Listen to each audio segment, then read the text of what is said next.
The village of Nahrim was a place of quiet beauty, where the rhythm of life was dictated by the seasons and the clay beneath its people's feet. The river that wound through the valley provided not only water, but also the rich red clay that was the lifeblood of the village. Tariq's family was at the heart of this community, their pottery renowned for its quality and artistry. Tariq's father, Hassan, was a man of few words but immense wisdom. He had a way of shaping clay that seemed almost magical, his hands moving with a precision and grace that Tariq admired deeply. "The clay is alive," Hassan would say as he worked. "It has a spirit, just like us. You must respect it, listen to it, and it will reveal its secrets to you." Tariq's mother, Amina, was the soul of their home. Her laughter was like music, and her hands were never still.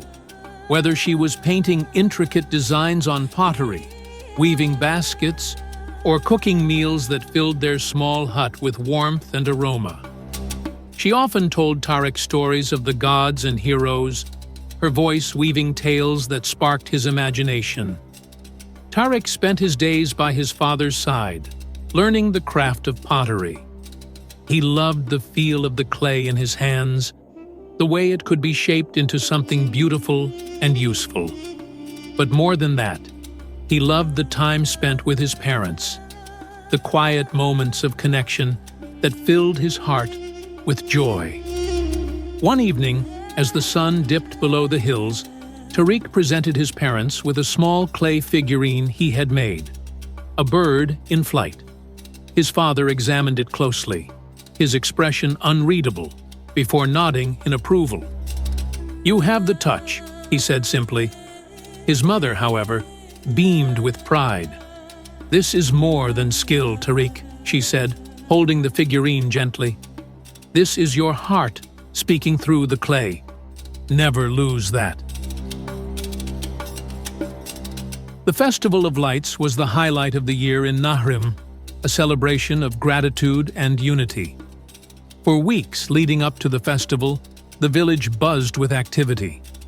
Women dyed fabrics in vibrant colors, men built wooden stands for the market, and children practiced dances and songs.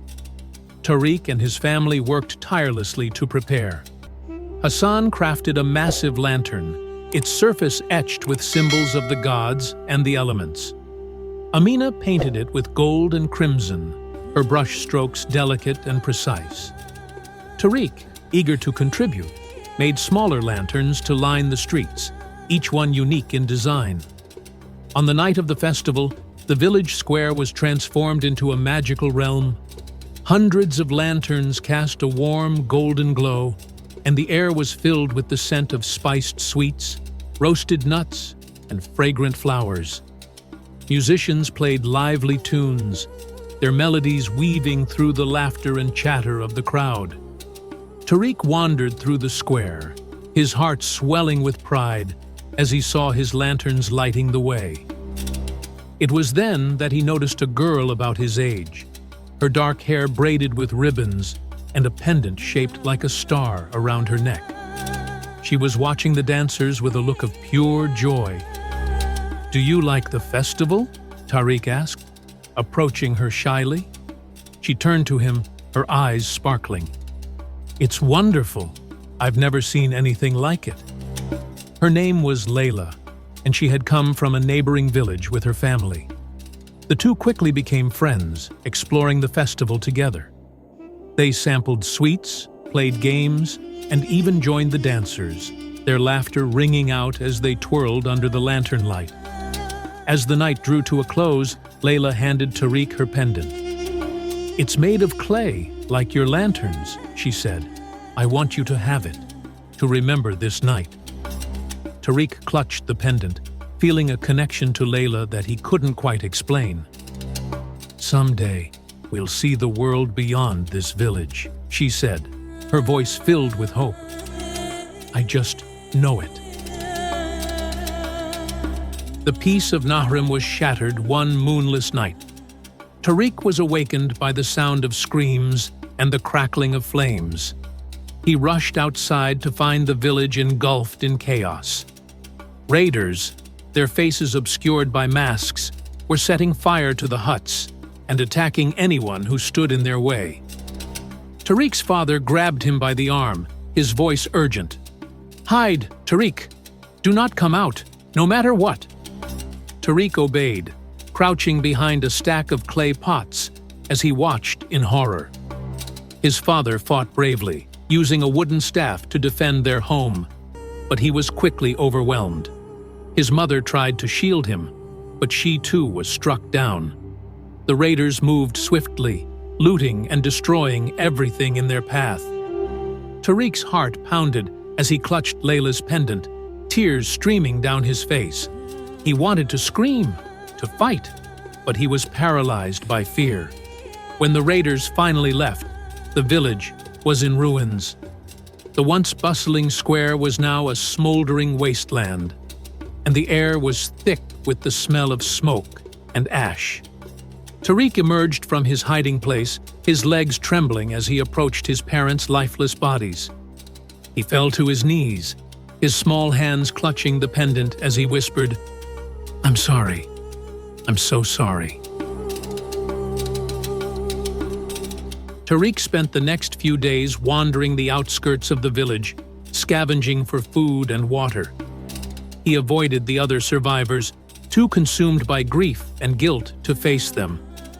He often found himself clutching Layla's pendant, the only reminder of the life he had lost. One day, as he sat by the riverbank, he heard a faint cry. Following the sound, he found Layla hiding in a hollow tree. She was bruised and shaken, but alive. "They took my family," she whispered, her voice trembling. "I ran, but I don't know where to go." Tariq took her hand, his own grief mirrored in her eyes. "We'll survive," he said, though he wasn't sure he believed it himself. The two children stayed together for a time, relying on each other for comfort and strength. But their paths soon diverged. Layla was taken in by a traveling merchant who promised to care for her, while Tariq, unable to bear the memories of the village, set off into the desert alone. As they parted ways, Layla pressed the pendant into Tariq's hand. "Keep this," she said. "It will remind you of who you are." Tariq watched her go, his heart heavy with loss, but also a glimmer of hope.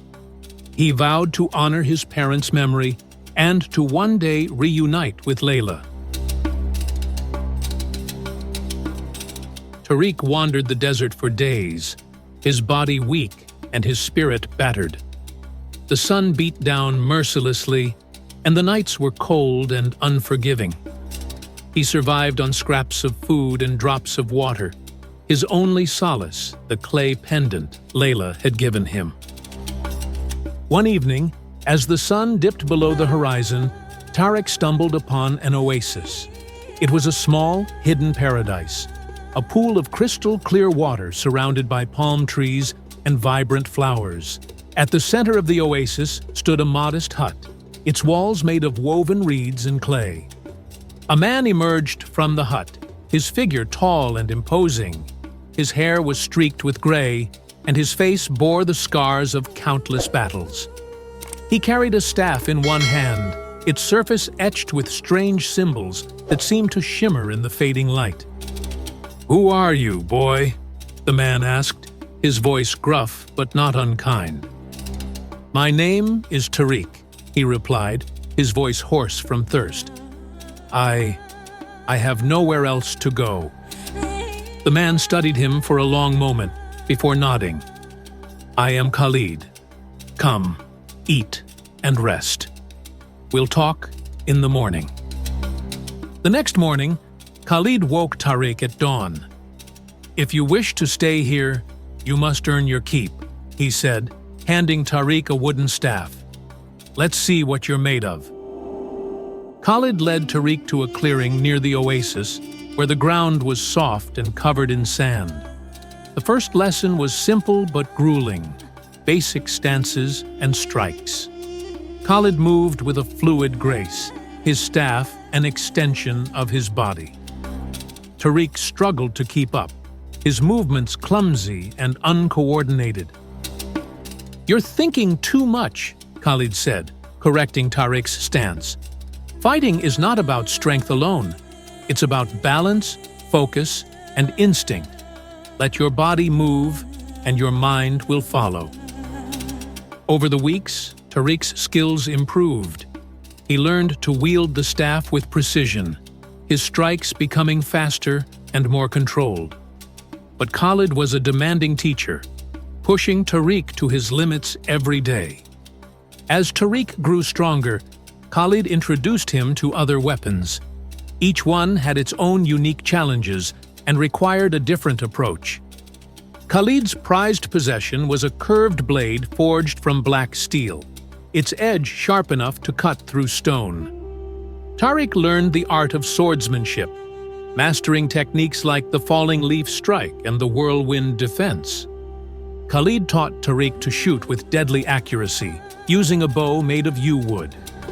"A true warrior must be skilled at both close and long range," Khalid said, as Tariq practiced hitting targets at increasing distances. For close-quarters combat, Tariq trained with a pair of daggers, learning to move silently and strike quickly. Khalid often sparred with him in the dark, forcing Tariq to rely on his other senses.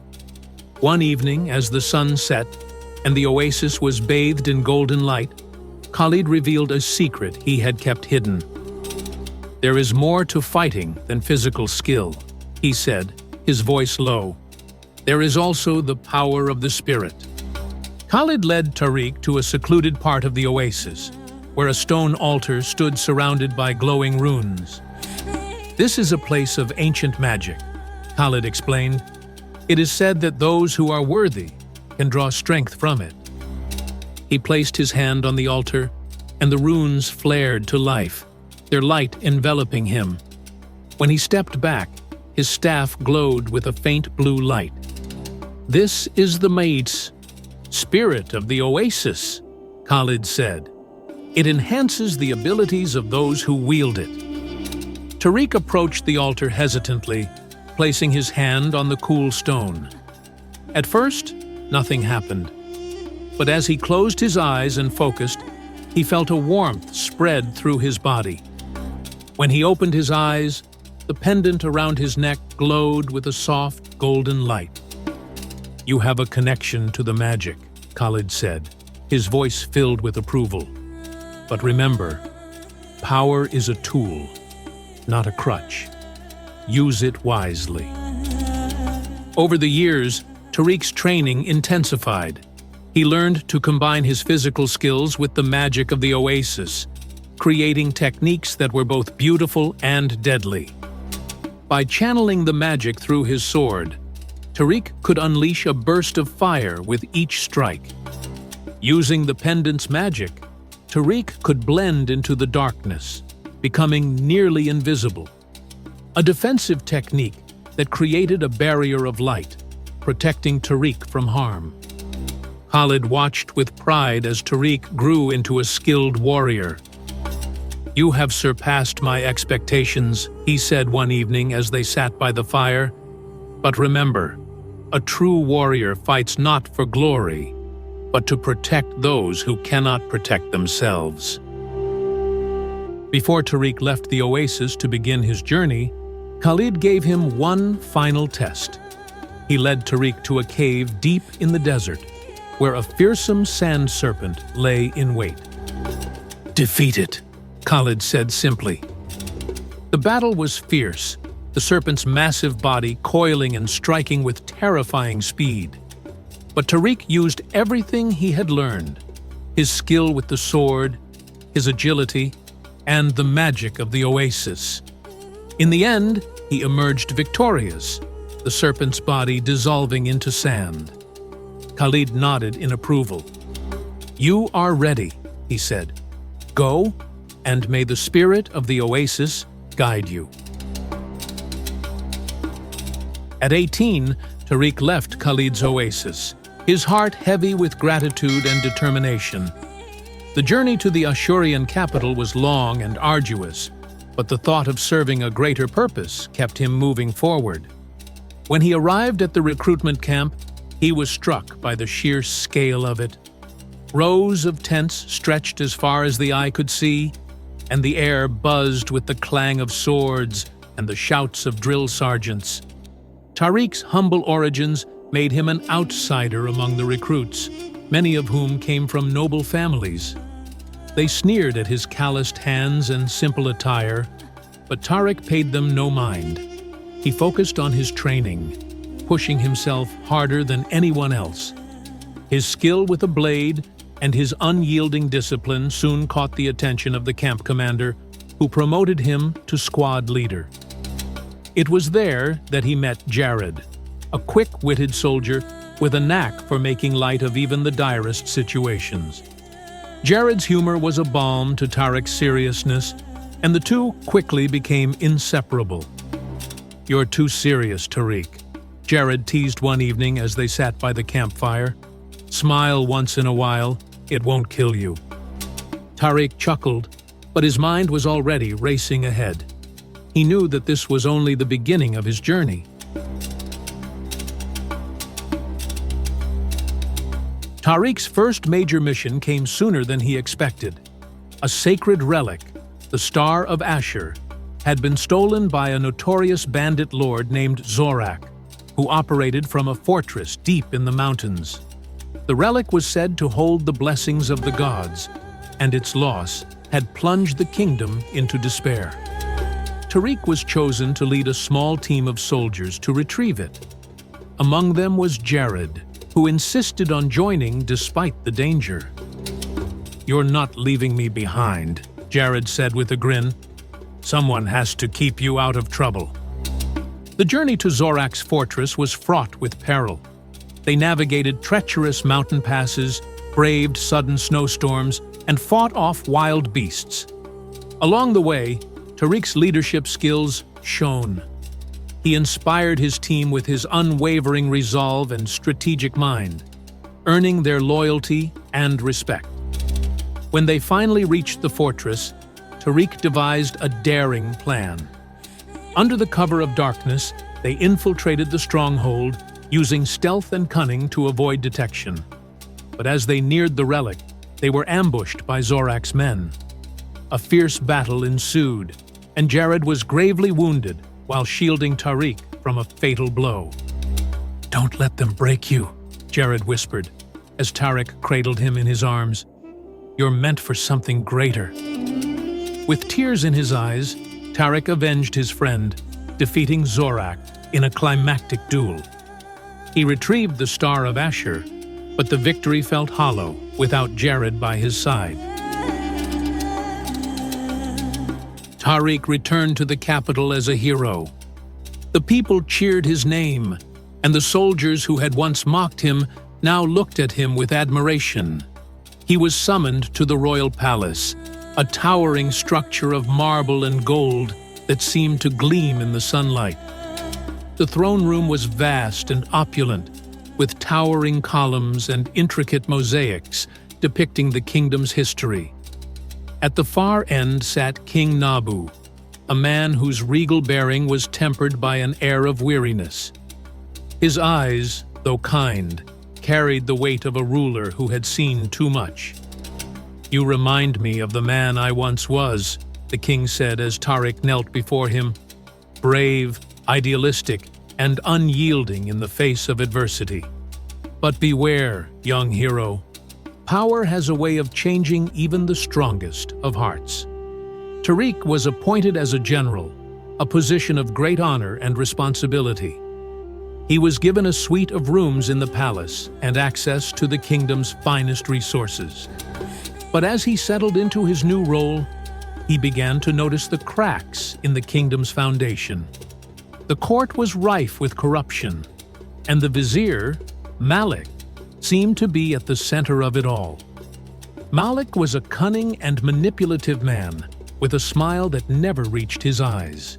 He wielded immense influence over the king, and many whispered that he was the true power behind the throne. Tariq's attempts to expose Malik's schemes were met with resistance. The nobles, many of whom benefited from the vizier's corruption, closed ranks against him. Even the king seemed reluctant to act, his once strong spirit eroded by years of ruling a fractured kingdom. Tariq's suspicions about Malik deepened when he uncovered evidence of a plot to overthrow the king. The vizier had been secretly funding rebel factions and stockpiling weapons, all while presenting himself as the king's most loyal servant. Determined to warn King Nabu, Tariq arranged a private audience. But Malik was one step ahead. He intercepted Tariq's evidence and twisted it to frame him for treason. When Tariq entered the throne room, he found the king surrounded by guards, his face a mask of disappointment. "How could you betray me, Tariq?" the king asked, his voice heavy with sorrow. Before Tariq could defend himself, Malik stepped forward, holding the forged evidence. "This man is a traitor, Your Majesty," he said, his tone dripping with false concern. "He sought to overthrow you and claim the throne for himself." Tariq was arrested and stripped of his rank. As he was dragged from the throne room, he locked eyes with Malik, who smirked with triumph. "You think you can change this kingdom?" Malik sneered. "You're just a boy playing at being a hero." Exiled and disgraced, Tariq wandered the wilderness, his heart filled with anger and despair. But even in his darkest moments, he clung to the lessons Khalid had taught him. "The clay may break," he whispered to himself, "but it can always be reshaped." Tariq had built a loyal following, warriors, scholars, and mystics who believed in his vision of justice and honor. With their support, he had carved a path through the war-torn lands, reclaiming territories from Malik, the tyrant who had risen to power through deceit and cruelty. But not all who followed him were true of heart. The betrayal came from within, from one of his closest commanders, Jamal.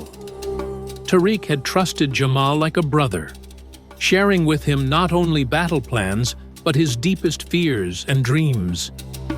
Unbeknownst to him, Jamal had been whispering secrets to Malik, feeding him information in exchange for power and wealth.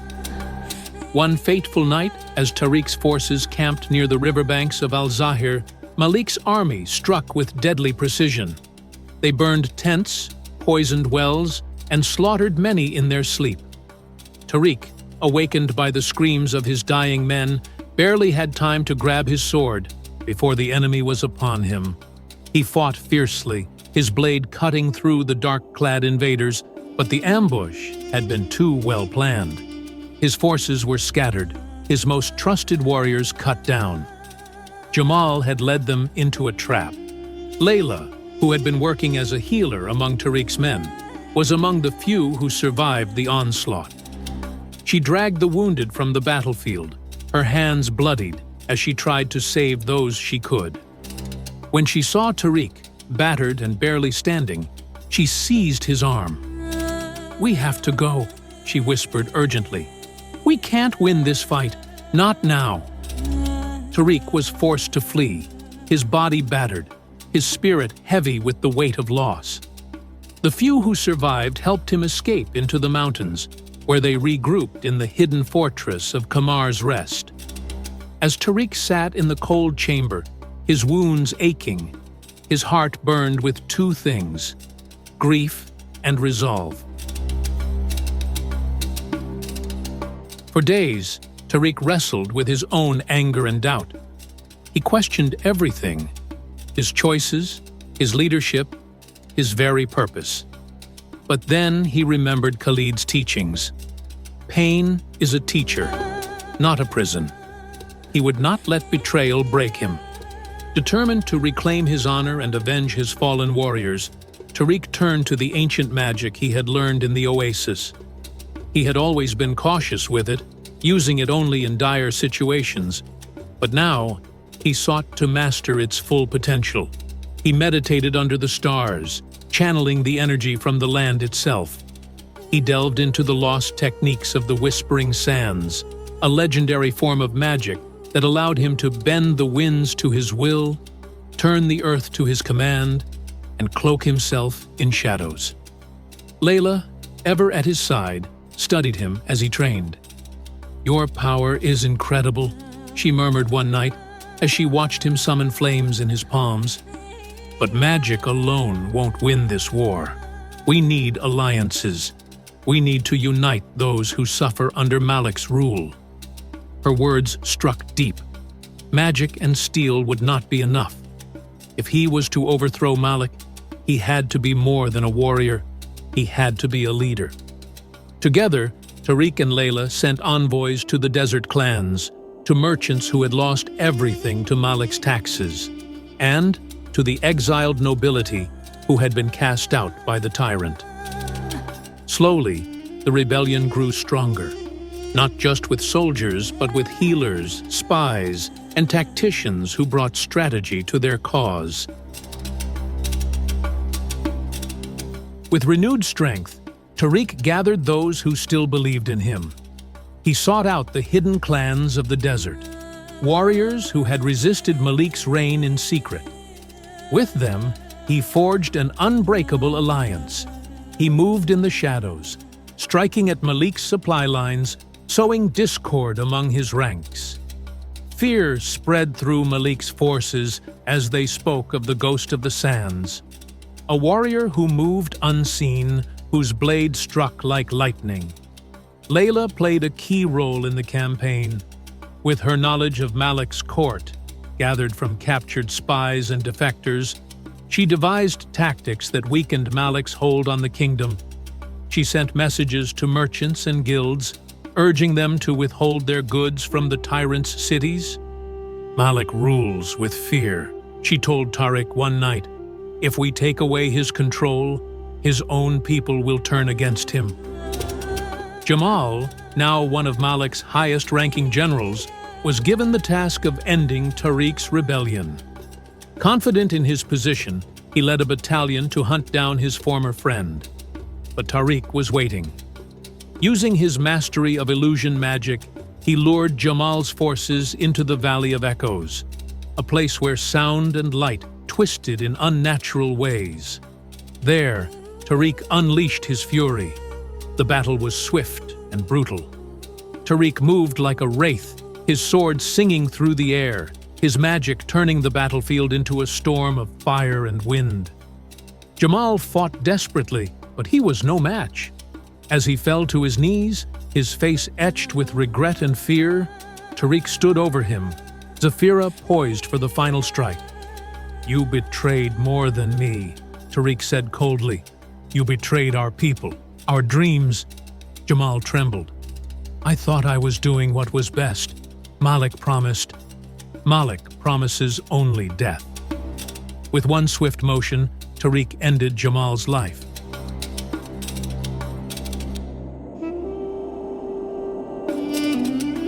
With Jamal dead, Tariq turned his sights on Malik.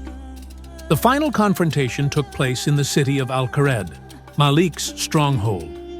Tariq's forces, though outnumbered, had the element of surprise and the power of his magic. The battle raged through the streets, steel clashing against steel, the air thick with fire and smoke.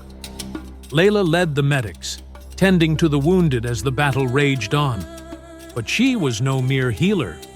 When Malik's guards stormed their camp, she fought with the daggers Tariq had gifted her long ago, proving that she was as much a warrior as she was a queen. Tariq faced Malik atop the palace walls, the tyrant wielding a blade forged from stolen magic. Their duel was legendary, blows that cracked stone, spells that lit up the sky like a second sun. Malik fought with the power of a king desperate to cling to his throne, but Tariq fought with something greater: justice, vengeance, and the souls of those who had fallen. With a final devastating strike, Tariq shattered Malik's sword, and drove Zafira through his chest. As the tyrant gasped his last breath, Tariq whispered, "This is for my family, my people, my fallen brothers." Malik's reign ended that night, and with it, a new era began.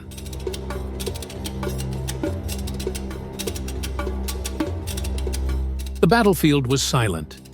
Smoke curled from the ruins of the royal palace, and the once mighty banners of the tyrant king lay in the dust. Tariq stood amidst the wreckage, his sword still gripped tightly in his hand. The people who had fought beside him, farmers, blacksmiths, scholars, and soldiers alike, looked to him now, their expressions filled with both relief and uncertainty. The war was over. The tyrant had fallen, but the kingdom was broken. The nobles, scattered and leaderless, gathered in the city square to discuss the future. Some whispered of restoring the old order, placing another noble on the throne. Others called for an end to the monarchy entirely. But it was the voices of the people that rang the loudest. "We fought for him," cried a merchant, raising his fist. "Tariq led us when no one else would." "He gave us hope when we had none," an old woman added, her voice firm. "Let him be our king." At first, Tariq refused. "I am no king," he told them. "I was born a potter's son. I fought for justice, not a throne." But Layla, standing by his side, placed a hand on his shoulder. "You fought for the people, and now they need you more than ever." The high priest stepped forward, holding the sacred staff of the kingdom.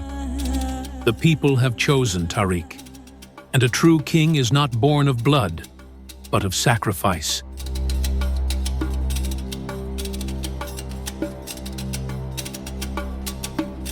The capital city was alive with celebration as Tariq prepared to be crowned king.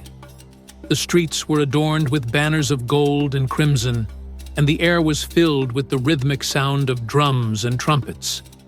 Merchants gave out sweets to children, and soldiers paraded through the avenues, their armor gleaming under the midday sun. People from every corner of the kingdom had gathered to witness the coronation of the man who had liberated them from tyranny. The ceremony took place in the Grand Cathedral, a towering structure of white stone and stained glass that depicted the kingdom's legends. Tariq stood at the altar, dressed in robes of deep blue embroidered with silver thread, a symbol of his humble origins as a potter's son. The high priest anointed his forehead with sacred oil and placed the crown of ashes upon his head. The crown, forged from the remnants of the raiders' weapons and the ashes of his village, was a powerful symbol of resilience, renewal, and the cost of freedom. As the crown settled on his brow, Tariq felt its weight, not just the metal, but the immense responsibility it signified. He turned to face the gathered crowd, his voice steady but filled with emotion. "I vow to serve this kingdom with all that I am," he declared, "to protect its people, uphold its values, and honor the sacrifices of those who came before me." The crowd erupted in cheers, but Tariq's heart was heavy. That night, as the festivities continued, he slipped away to visit his parents' grave outside the city. Kneeling in the soft earth, he whispered, "I hope I've made you proud." He placed a clay pot he had made himself beside their headstone, a quiet reminder of where he came from.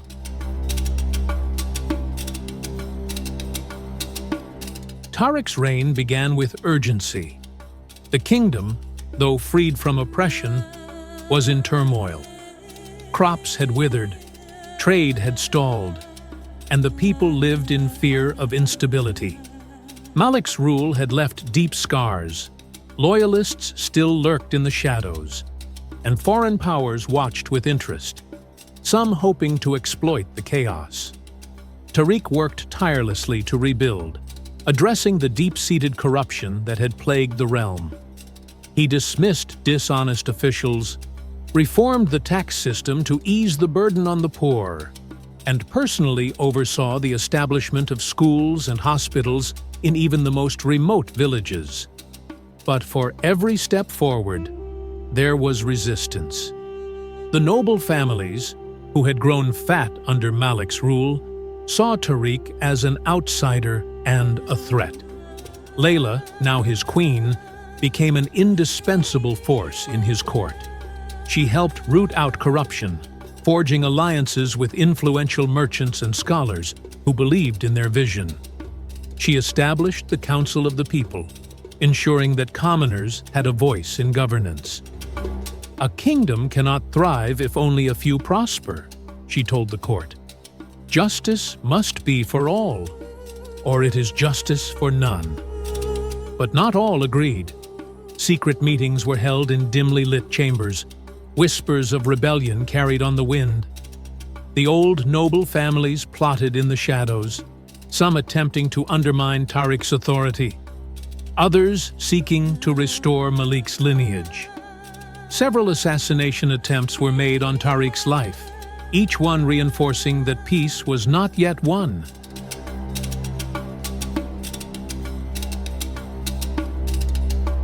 Ruling a kingdom meant more than governing its people. It meant securing its place among other nations. Tariq knew that, without strong allies, their hard-won freedom could be short-lived. His enemies, though defeated, had left behind factions still loyal to the old ways, and foreign powers watched with keen interest, waiting for a sign of weakness. One of his first acts as king was to send emissaries to the neighboring kingdoms of Zifir, Eldoria, and the free cities of the West. Some rulers saw him as an upstart, a rebel who had stolen a throne, while others respected his military prowess. Tariq understood that respect alone was not enough to sustain his kingdom. He needed trade, protection, and influence to ensure its survival. The merchant guilds of Zifir were the first to receive his diplomats. Zifir, known for its vast markets and wealthy traders, controlled the flow of rare goods, spices, and fabrics that many kingdoms relied on.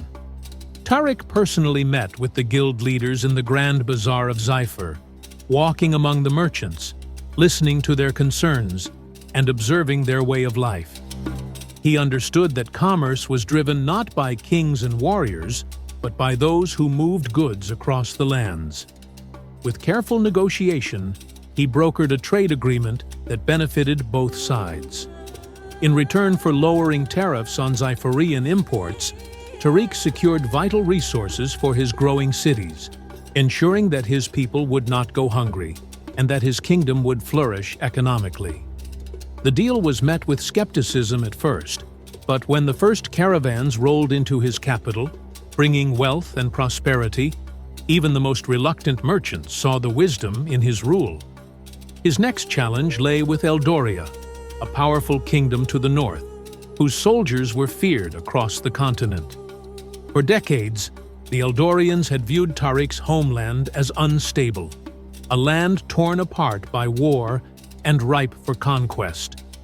Rather than wait for an invasion, Tariq rode with a delegation to the Eldorian capital, a city of towering walls and disciplined warriors. He stood before King Alric, a hardened ruler who had spent most of his life in battle, and made his case not as a supplicant, but as an equal. He spoke of unity, of the dangers that lurked beyond their borders, raiders, pirates, and the ever-present threat of Vashti, a rival kingdom that had long sought to disrupt the balance of power. After weeks of intense discussions and a show of military discipline from Tariq's best soldiers, the Eldorian Pact was sealed. It was not just a military alliance, it was a declaration that Tariq's kingdom was no longer a fractured land, but a force to be reckoned with. The free cities of the West proved to be the most challenging. Unlike Zifir and Eldoria, which had structured leadership, the free cities were a collection of independent states, each ruled by its own council of merchants, scholars, and warriors. They valued freedom above all else and distrusted monarchs, having fought against tyranny in their own histories. Tariq knew that demanding loyalty would be futile. Instead, he opened his ports to them, offering unrestricted trade and cultural exchange. He welcomed their scholars into his libraries, their artisans into his markets, and their sailors into his harbors. Over time, the free cities came not as conquerors or rivals, but as partners. Their ships carried goods and knowledge across the seas, making Tariq's kingdom a crossroads of commerce and innovation. In return, he gained access to their naval fleets, ensuring that his coasts remained secure from outside threats. Not all negotiations were peaceful. A war nearly erupted when the kingdom of Vashti, an old enemy, sought to annex a disputed border town. Tensions ran high, and many within Tariq's court urged him to raise the sword and meet force with force. But Tariq had learned that a kingdom built on endless war would never know peace. Rather than resorting to bloodshed, he met Vashti's ruler on the battlefield, not with an army, but with words. Layla, by his side, proposed a binding marriage alliance between noble houses, sealing a fragile peace that allowed both nations to coexist without further war. It was in diplomacy, not just battle, that Tariq proved himself a true king. He had once fought with sword and magic, but now his greatest victories were won at the negotiation table. He understood that to lead was not to conquer, but to unite.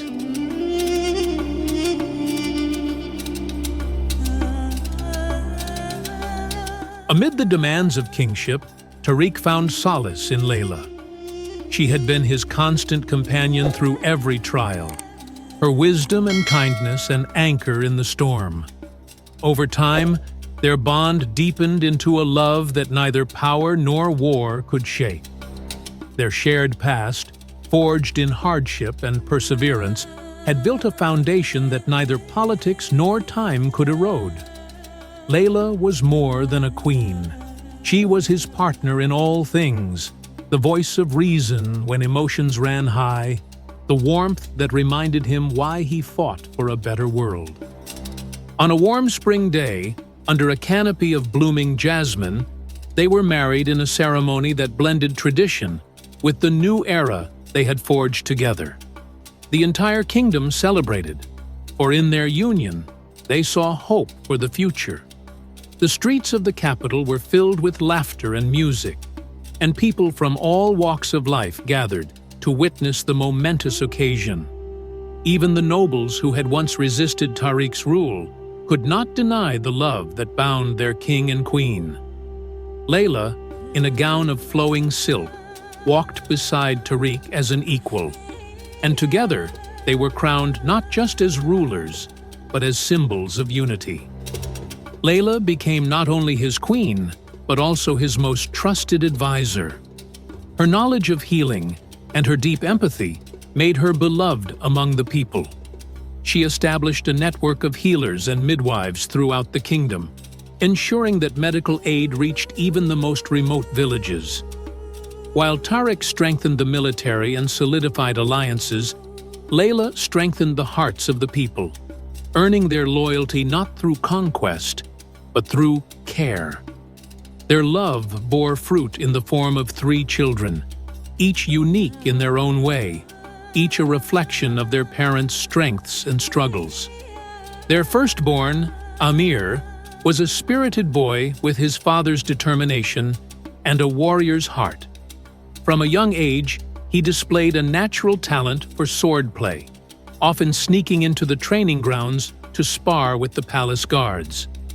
While his father had grown into his role as a warrior through hardship, Amir was born into it, and his passion sometimes made him reckless. Tariq saw much of himself in Amir, and often tempered his son's enthusiasm with patience. "Strength is not just in the arm that wields the sword," he would remind him, "but in the mind that chooses when to draw it." As Amir grew, he became not just a skilled fighter, but also a leader among the young nobles, earning their respect through action rather than privilege. Their second child, Layla, was clever and curious, inheriting her mother's grace and intellect. From the moment she could walk, she had a thirst for knowledge, spending hours in the palace library poring over ancient texts. She was fascinated by history, diplomacy, and the strategies that shaped the world. She often sat in on court meetings, much to the amusement of the council, and by the time she reached her teenage years, she was already outwitting seasoned advisors with her sharp mind. Layla nurtured her daughter's intellect, and Tariq took pride in her ability to see beyond the obvious, to question, to challenge. "The sharpest blade in the world cannot cut through ignorance," Tariq once told her. "But wisdom can carve a path through any obstacle." The youngest, Khalid, named after Tariq's mentor, was quiet and thoughtful. Unlike his brother, he had little interest in the sword, and unlike his sister, he did not seek power.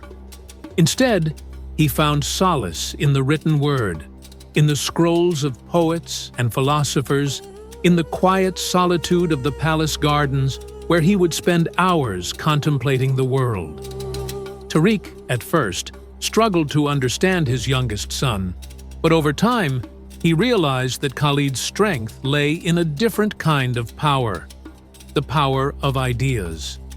Khalid questioned everything, seeking to understand not just what was, but what could be. "A kingdom is not just built with walls and swords," he once told his father, "but with the stories we tell and the lessons we pass on." Tariq's family became the heart of his reign. He often took his children on journeys across the kingdom, not just as royalty, but as students of the land. He taught them the value of humility and service, bringing them to the fields where farmers toiled, to the forges where blacksmiths labored, to the villages where healers worked tirelessly. He did not want them to grow up isolated by luxury. He wanted them to understand that a crown was not an entitlement, but a duty. One evening, as they sat together in the palace gardens, watching the sun set over the city, Tariq looked at his children and spoke words that would stay with them for a lifetime. "A crown is not a privilege," he told them. "It is a promise to the people. And one day, each of you will carry this promise in your own way. Through love, through family, and through the lessons they shared, Tariq's legacy was secured, not just in the history of his kingdom, but in the hearts of those who would one."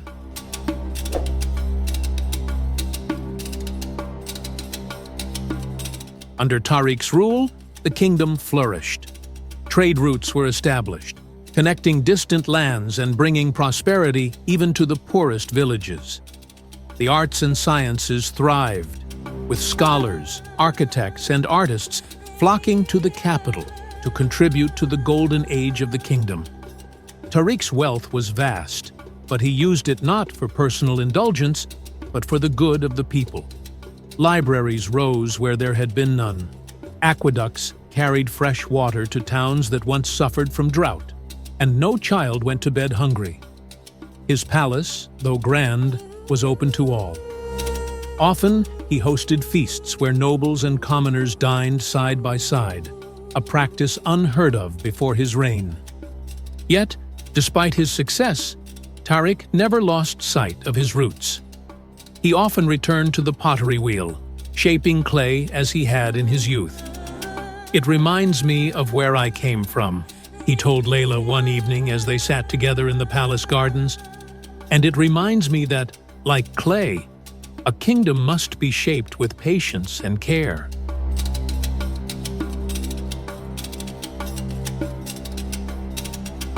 As the years passed, Tariq's hair turned silver, and the weight of the crown grew heavier.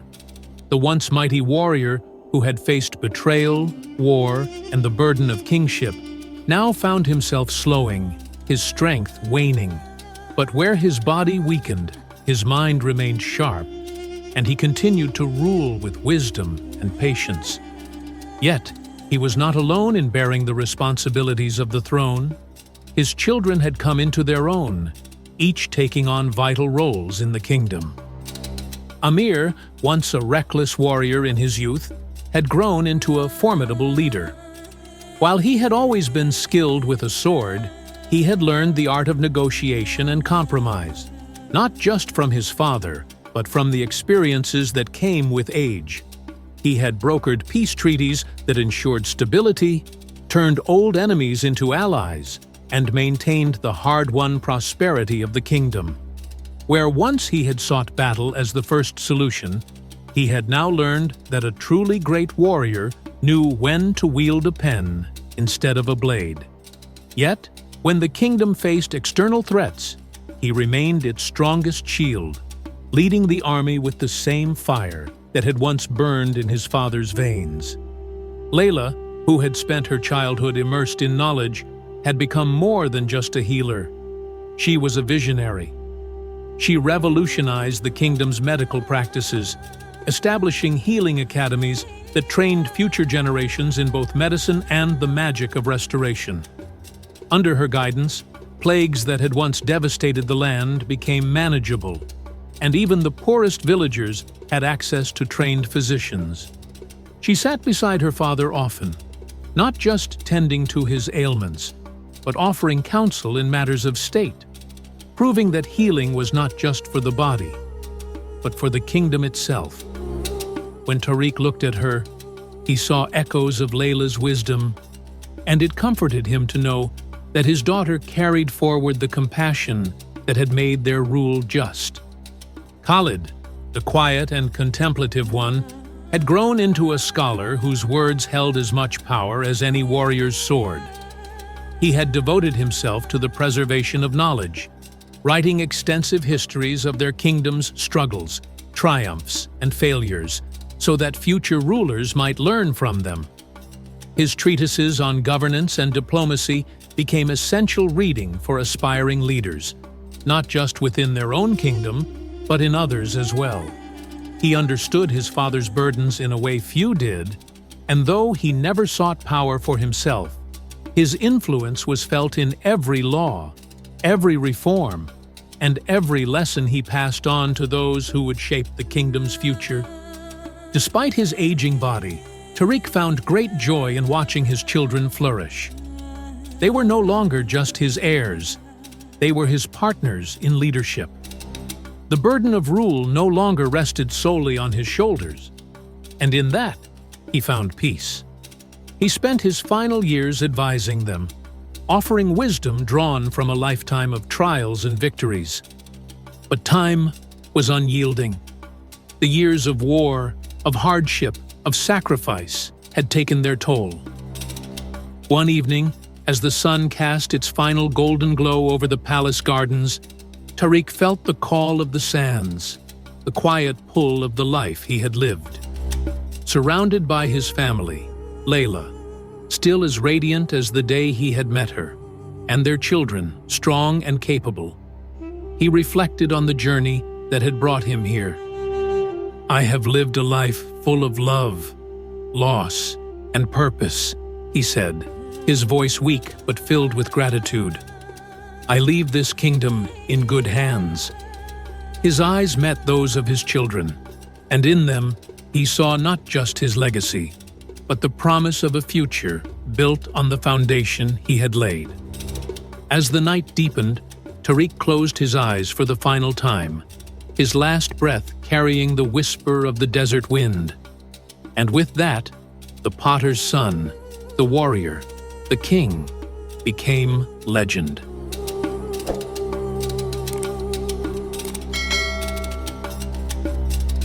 Tariq's passing was met with a mourning that spanned the entire kingdom. From the grand halls of the palace to the humblest villages, people wept for the king who had risen from the ashes to bring them hope. His funeral was a grand yet solemn affair, with mourners lining the streets, holding lanterns that flickered like stars against the night sky. He was buried beside his parents, his grave marked by a simple clay pot and the words, a king who rose from ashes to build a legacy of hope.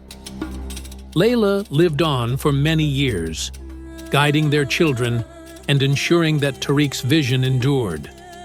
The kingdom continued to thrive, not because of his wealth or conquests, but because of the values he instilled in his people: justice, humility, and resilience.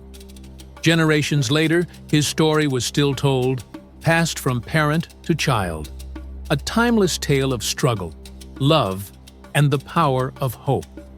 And the crown of ashes remained, not just as a symbol of kingship, but as a reminder that even from the darkest of beginnings, greatness can emerge.